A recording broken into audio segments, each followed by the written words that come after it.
नमस्कार. श्री स्वामी समर्थ. वैदिक ज्योतिषशास्त्रानुसार जेव्हा ग्रह आपली राशी किंवा नक्षत्र बदलतात तेव्हा शुभ आणि अशुभ योग तयार होतात. ज्योतिषशास्त्रात ग्रहांची स्थापना आणि उदय या घटनांचे तपशीलवार वर्णन केले आहे. ज्योतिषशास्त्रात ग्रहांचा उदय आणि अस्त ही घटना अत्यंत महत्त्वाची मानली जाते. काही दिवसानंतर कर्मफल देणारे शनिदेव आपली चाल बदलणार आहेत. पंचांगानुसार होळाष्टक म्हणजेच 18 मार्च 2024 रोजी सकाळी 7:49 वाजता शनिदेव कुंभ राशीत उगवणार आहेत. सध्या शनिदेव कुंभ राशीमध्ये दहन स्थितीत आहेत. होलाष्टकात शनिदेवाच्या उदयाचा काही राशींवर खोल प्रभाव पडेल. काही राशींच्या नशिबातही बदल होईल. चला तर मग जाणून घेऊया कोणत्या राशीच्या लोकांना कोणते फायदे मिळणार आहेत. मेष राशी. होळाष्टकात शनिदेवाचा उदय मेष राशीच्या लोकांसाठी खूप फलदायी ठरेल. नवीन व्यवसाय करणाऱ्यांना कार्यक्षेत्रात प्रगतीची शक्यता आहे.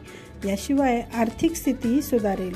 नोकरीच्या शोधात असलेल्या लोकांसाठी होलाष्टक खूप फायदेशीर ठरेल.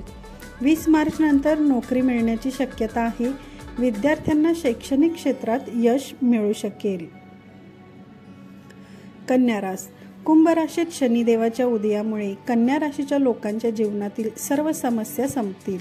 तसेच तुम्हाला सर्व त्रासांपासून मुक्ती मिळेल.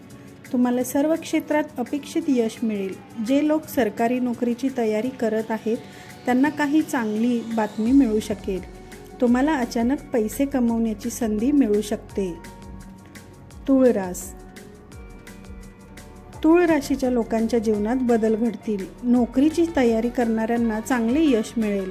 आर्थिक स्थिती सुधारेल. होळीनंतर तुम्ही काही धार्मिक स्थळांना भेट देण्याची योजना आखू शकता.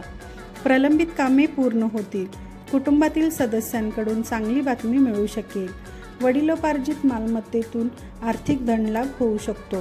शनिदेवाच्या कृपेने जीवनातील सर्व समस्या दूर होतील.